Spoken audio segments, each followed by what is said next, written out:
मलाड विधानसभा के ward number 40 में भाजपा से स्थानीय नगर सेविका योगिता सुनील कोहली द्वारा बीते 19 तारीख को मलाड में स्थित सोमवारी बाजार के पुराने डामरीकरण रूट को तोड़कर वहां अत्याधुनिक कंक्रीट से बनी सड़कें बनाने के लिए भूमि पूजन के कार्यक्रम किए गए। आपको बता दें कि मलाड का एरिया काफ़ी भीड़ भाड़ वाला एरिया है, जहां पर अधिकतर सब सब्जी मंडी और बड़े बड़े व्यापारियों के होलसेल की दुकानें हैं, लेकिन सकरी सड़कें होने के कारण यहाँ पर वाहनों की आवाजाही काफ़ी मुश्किल भरी रहती है, जिस कारण यहाँ बीते कई दशकों से व्यापारी और आम जनता काफ़ी परेशान है। इन समस्याओं का निपटारा करने के लिए नगर सेविका योगिता कोहली ने रोड को चौड़ा करने और प्रॉपर कंक्रीट रोड का बिल पास करके इसे नए स्तर पर बनाने की कोशिश में जुटी हुई थी, जो अब पूरा होने जा रहा है। वही आपको बता दें कि भूमि पूजन में नगर सेविका ने स्थानिक विधायक व मंत्री असलम शेख पर उनके कार्य में बाधा डालने और नगर सेविका का काम छीनने का आरोप लगाया। आइए जानते नगर सेविका ने कार्यक्रम के जरिए क्या कहा।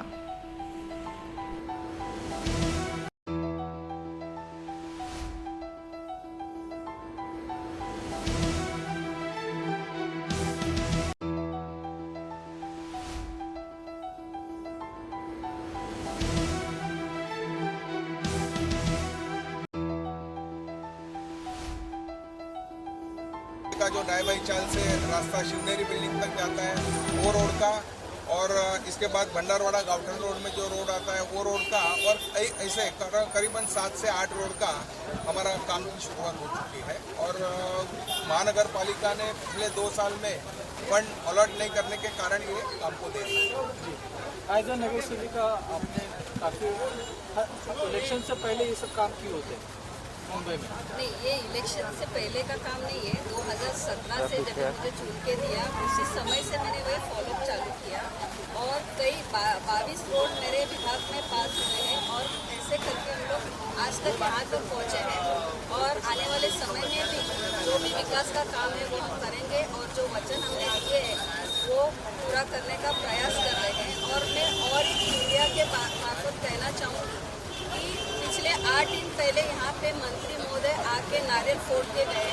मुझे उनको यही बात कहनी है, अगर नगर सेवक काम में इतना दिलचस्पी है तो मंत्री बने क्यों? असलम शेख की बात करें। यस, असलम शेख जी की बात करें। हमको सम्मानीय आमदार असलम शेख की बात कर रही हूँ। उन्होंने अगर उनको नगर सेवक काम में इतनी दिलचस्पी है तो उन्होंने मंत्री पद लिया ही क्यों? मैं इतना ही उनको कहना चाहूँगी कि मंत्री पद लिया है तो जनता का विकास का काम में उन्हें ज़्यादा दिलचस्पी देनी चाहिए, इतना ही मैं कहूँगी। और आने वाले और जनता का प्यार आपने अभी देखा ही है कि सब इकट्ठा होके मेरे साथ में खड़े, आने वाले समय में भी वो हमारे साथ में खड़े रहेंगे और भारतीय जनता पार्टी को ही विजय करेंगे। धन्यवाद। मैम नहीं मैम, अभी इलेक्शन आने वाला है तो उसकी कैसी तैयारी हो रही है? इलेक्शन की तैयारी जो काम है उसी के ऊपर जनता वोट करेंगी, ऐसा मुझे लगता है। और इलेक्शन की तैयारी तो यूपी में चल रही है, गोवा में चल रही है, और आने मुंबई में भी अभी शुरू होगी। यूपी में तो अलग राजनीति चल रही है आपके हिसाब से जो आजकल दिख रहा है?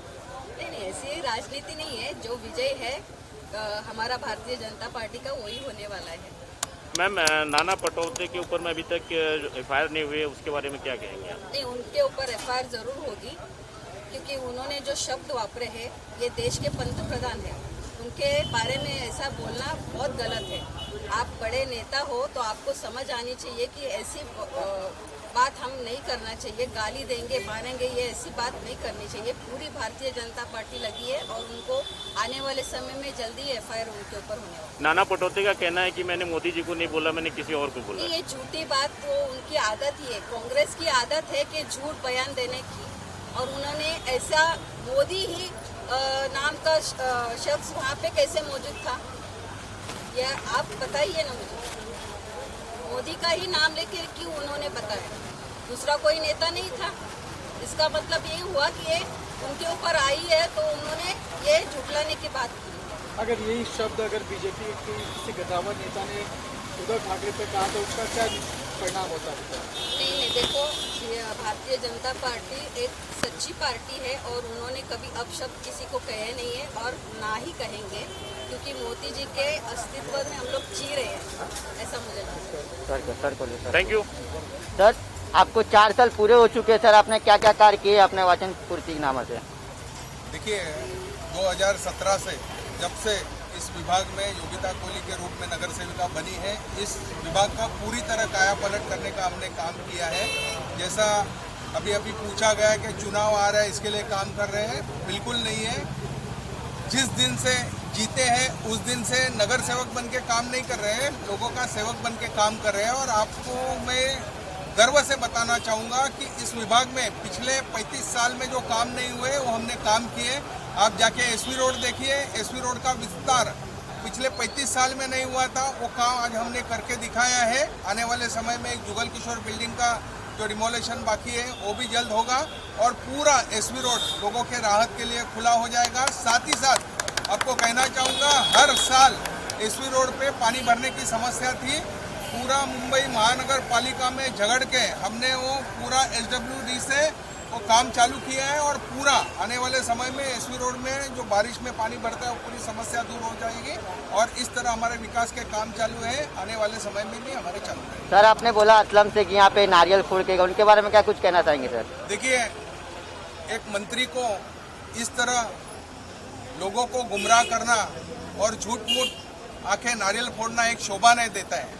एक महाराष्ट्र राज्य का अगर आप मंत्री बने हो तो उसकी गरिमा को आपको ध्यान में रखना चाहिए। ये काम हमने फॉलो इस तरह किया है कि कोरोना के पीरियड में फंड नहीं था, उसके बाद हम कमिश्नर को मिले, कम से कम 25 बार हमारी उसके लिए मीटिंग हो गई, ये रोड पे विजिट हो गई। मैं आपके मीडिया से चैलेंज देता हूं, अगर मंत्री महोदय जी ने ये रोड और हमारे विभाग में एक भी रोड के लिए अगर पत्र दिया है वो दिखा दो, जो बोलेंगे वो हम हारने के लिए तैयार है। इस तरह झूठ मूठ का काम मंत्री का हमेशा मालवनी में जो चल रहा है वो यहाँ मलाड में नहीं चलेगा।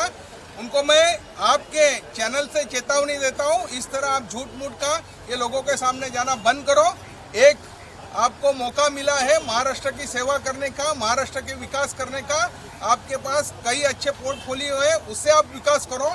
720 किलोमीटर का समुद्र किनारा आपको मिला है, मछुआरों के लिए कुछ देने की घोषणा करो।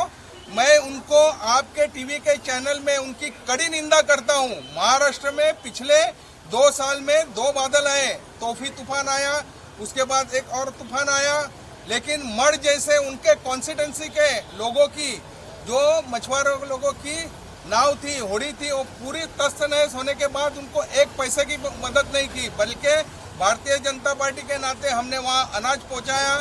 हमारा जो मुंबई कोऑपरेटिव बैंक है उनसे मीटिंग करके उनको लोन देने की व्यवस्था की, उनको नगद हमने भारतीय जनता पार्टी से 50-50 हज़ार 1-1 लाख रुपए तक की भी मदद की। लेकिन हमें एक शर्म की बात है कि महाराष्ट्र शासन ने उन मछुआरे समाज के लिए एक पैसा भी घोषित नहीं किया और यहाँ आके इस तरह झूठे बैनर लगा के लोगों को गुमराह करते हैं। अगर उनमें हिम्मत थी तो यहाँ खड़े रह के 2 शब्द लोगों को बोलते थे, ये कुछ नहीं किया।